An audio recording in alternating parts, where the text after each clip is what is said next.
Hello friends, how are you all? I hope you all are doing great. Welcome back to my classes. आज हम पढ़ने वाले हैं profit and loss का part 11, जिसमें हम मार्क प्राइस एंड डिस्काउंट से रिलेटेड क्वेश्चन करने वाले हैं। वो क्वेश्चन प्रीवियस ईयर क्वेश्चन मैंने लिए हैं एसएससी जीडी और यूपीएसआई एग्जाम से। तो चलिए सीखते हैं क्या क्वेश्चन है।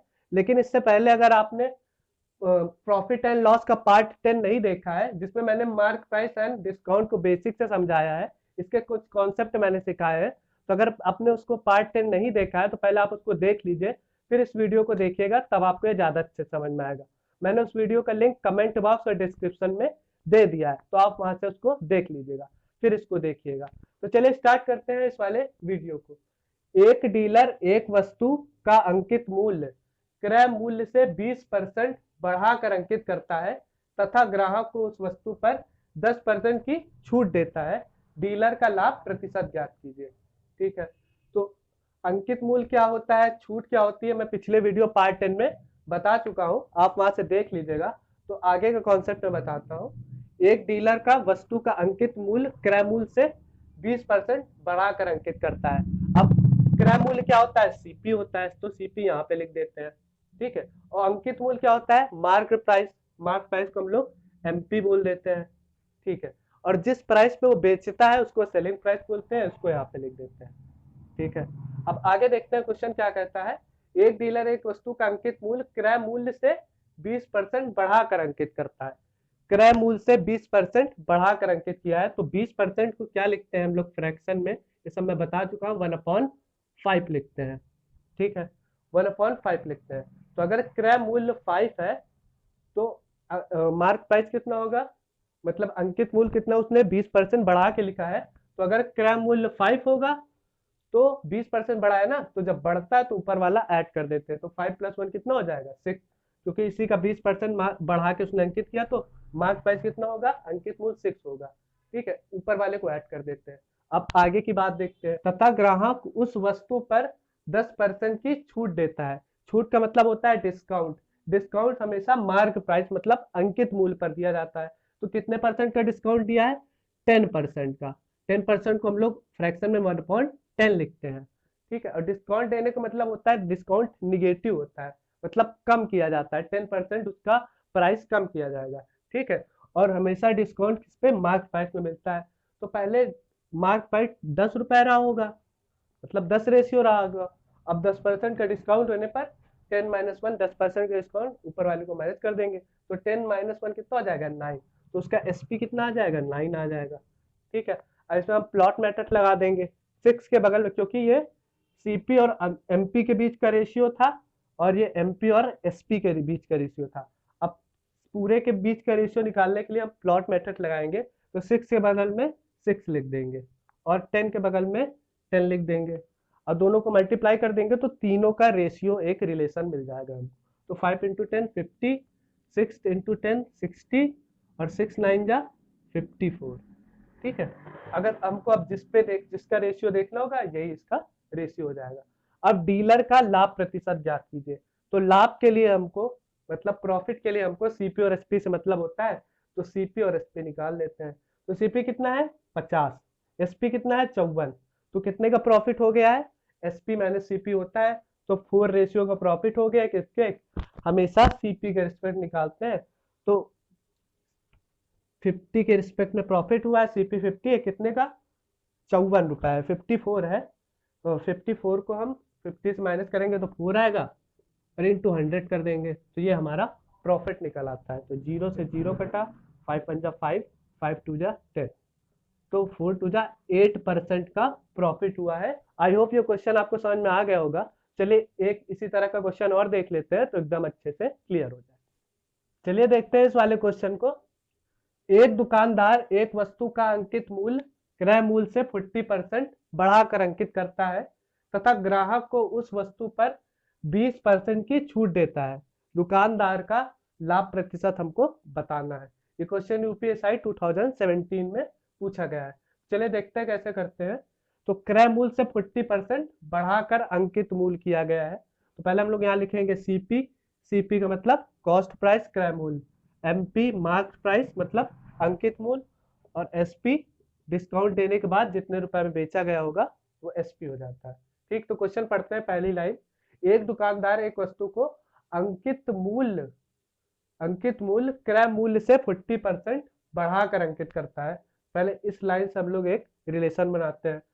ठीक है, तो 40 क्रय मूल्य से 40% बढ़ा के, तो 40% को हम लोग क्या लिखते हैं, 2/5 लिखा जाता है। ये सब मैं बता चुका हूँ पिछली वीडियो में। ठीक है, तो अगर 40% को 2/5 लिखा जाता है तो नीचे वाला हमारा क्रय मूल्य होता है, क्योंकि क्रय मूल्य से ही तो बढ़ा, क्रय मूल्य के रिस्पेक्ट में ही बढ़ा के लिखा गया है अंकित मूल्य, तो नीचे वाला हमारा क्या हो जाएगा, क्रय मूल्य। तो क्रय मूल्य 5 रेशियो हो गया। ठीक है, अब लेकिन बढ़ा के लिखा गया ना, तो ऊपर वाला ऐड हो जाएगा। ठीक है, तो अंकित मूल्य जो आएगा हमारा मार्क प्राइस 5 + 2 7 हो जाएगा, क्योंकि 40% क्रय मूल्य के रिस्पेक्ट में, सीपी के रिस्पेक्ट में बढ़ा कर लिखा गया है, तो 5 + 2 7 हो जाएगा। ये तो था सीपी और एमपी के बीच का रेशियो था। अब आगे की लाइन पढ़ते हैं, तथा ग्राहक को उस वस्तु पर 20% की छूट देता है।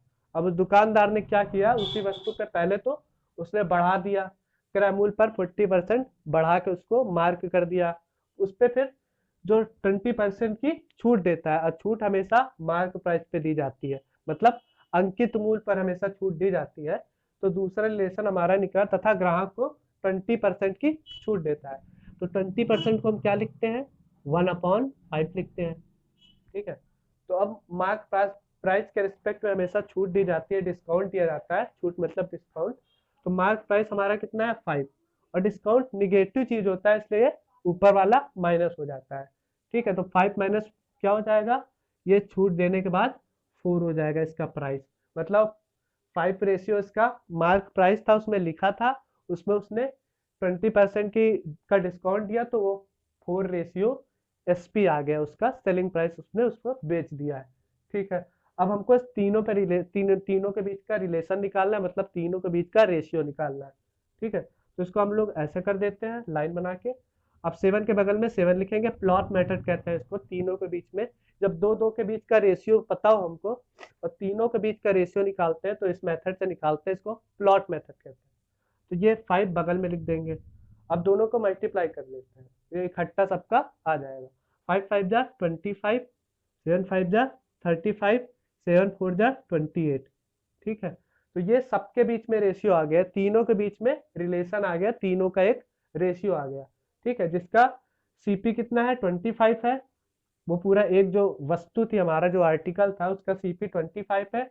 मार्क प्राइस कितना होगा, 35, क्योंकि उसने 40% बढ़ा के अंकित किया था। और एसपी क्या है, सेलिंग प्राइस कितना है, 28 रुपीज है। तो हमको प्रॉफिट निकालना है, तो प्रॉफिट सीपी और एसपी से निकालते हैं।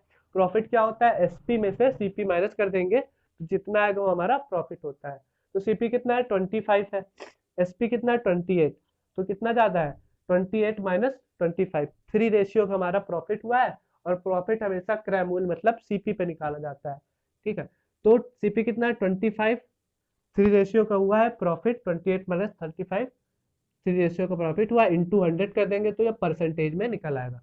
तो 25 बन जाए 25, 25 4 जा 100, तो 3 4 जा 12% जो हुआ है दुकानदार का प्रॉफिट हुआ है, मतलब लाभ प्रतिशत हुआ है। तो आई होप ये क्वेश्चन समझ में आ गया होगा, आपको कॉन्सेप्ट भी एकदम अच्छे समझ में आ गया होगा। चलिए एक दो क्वेश्चन और करते हैं तो एकदम अच्छे से क्लियर हो। एक व्यापारी एक साड़ी के अंकित मूल्य पर 5% की छूट देकर उस साड़ी को 266 रुपए में बेच देता है। यदि उसने डिस्काउंट नहीं दिया होता तो उसे 12% का लाभ होता। साड़ी का क्रय मूल्य बताना है। ये क्वेश्चन यूपीएसआई 2016 में पूछा गया है। तो चलिए देखते हैं कैसे करते हैं इस क्वेश्चन को। एक साड़ी के अंकित मूल्य पर 5% की छूट देकर उस साड़ी को 266 रुपए में बेच दिया है। अब अंकित मूल्य पर 5% की छूट दिया है, तो यहाँ पे हम लोग क्या लिख देंगे, पहले सीपी, एमपी, मार्क प्राइस और एसपी। ठीक है, 5% की छूट दिया है। छूट किस पे दी जाती है, हमेशा एमआरपी पे दी जाती है, मतलब मार्क प्राइस पे दी जाती है। तो 5% की छूट मिली है, 5% को क्या लिखते हैं, 1/20। और छूट मतलब डिस्काउंट, डिस्काउंट क्या होता है, हमेशा निगेटिव होता है। तो नीचे वाला क्या होगा, हमेशा जिसके रिस्पेक्ट में होता है, तो मार्क प्राइस पे छूट दी जाती है, तो नीचे वाला 20 होगा। ठीक है, अब निगेटिव है ना, डिस्काउंट निगेटिव होता है तो ऊपर वाले को माइनस कर देंगे, तो एसपी कितना हो जाएगा, 19 रेशियो हो जाएगा। ठीक है, 19 रेशियो हो गया है, 19 रेशियो है, और 19 रेशियो में बेच दिया है उसने, लेकिन यहाँ 19 रेशियो के अगर पैसे रुपए में वैल्यू देखी जाए तो 90 रेशियो 266 के बराबर है, तो 19 रेशियो की वैल्यू है 266 रुपीज को, इसको कट करेंगे 19 से ही जाएगा, 19 बन जा 19, यहाँ पे 19 बन जा 19, यहाँ से 26 से 19 माइनस होगा तो 76 आएगा, और 19 4 जा 76, तो मतलब 1 रेशियो की वैल्यू आ गई 14। ठीक है, तो इसका मार्क प्राइस कितना होगा, मार्क प्राइस होगा 14, रेशियो में कितना है मार्क प्राइस 20 है, 14 इंटू 2 मतलब 280 रुपीज इसका मार्क प्राइस है, पैसे में कितना है 280 रुपीज इसका मार्क प्राइस है। अब आगे की हम लोग क्वेश्चन पढ़ते हैं, देखते हैं आगे का। यदि उसने डिस्काउंट नहीं दिया होता तो उसे 12% का लाभ होता, साड़ी का क्रय मूल्य बताइए। मतलब अब ये जो 280 रुपए है, तो पहले तो उसने इस पे 5% का डिस्काउंट दिया, इसको ये 266 रुपए में बेच दिया था, है ना, 5% का डिस्काउंट जो भी रहा हो, 14 रुपए डिस्काउंट था तो 266 रुपए में बेच दिया था। अब ये कह रहे हैं कि अगर ये डिस्काउंट बिल्कुल न देता, मार्क प्राइस का 280 रुपए है, इसी पे बेच देता है, तो उसको 12% का लाभ होता, अगर 280 रुपए का ही बेच देता है। तो साड़ी का क्रय मूल्य बताइए कितना है। ठीक है, अब ये 12% का जो लाभ है इसमें मिला है, अगर ये 280 रुपए में बेच देगा तो 12% का लाभ इसी में है, तो 12% को क्या लिखते हैं हम लोग, 12% को लिखेंगे 3/25, 3/20, 4% को लिखते हैं 1/25, क्योंकि यहाँ 12% है तो 4 का तीसरा मल्टीपल है, तो 3/25 हो गया। ठीक है, तो ये 12% ऐड होके ही है ना, ये नीचे वाला हमारा सीपी है, ये कितना है, ये हमारा एमपी है, मार्क प्राइस है, क्योंकि इसी में 12% प्रॉफिट जो है ऐड हुआ, तो 25 प्लस 3 की वैल्यू ये है, मतलब जो हमारा सीपी है यहाँ पे, सीपी होगा 25 रेशियो, और एमपी कितना होगा, एमपी हमारा होगा 25 और 3, क्योंकि जो डिस्काउंट 3 रेशियो है, मतलब प्रॉफिट जो 3 रेशियो है इसी में ऐड है 25 ग्राम, ये कितना होगा 28 होगा मार्क प्राइस, और 28 रेशियो की वैल्यू है 280 रुपए।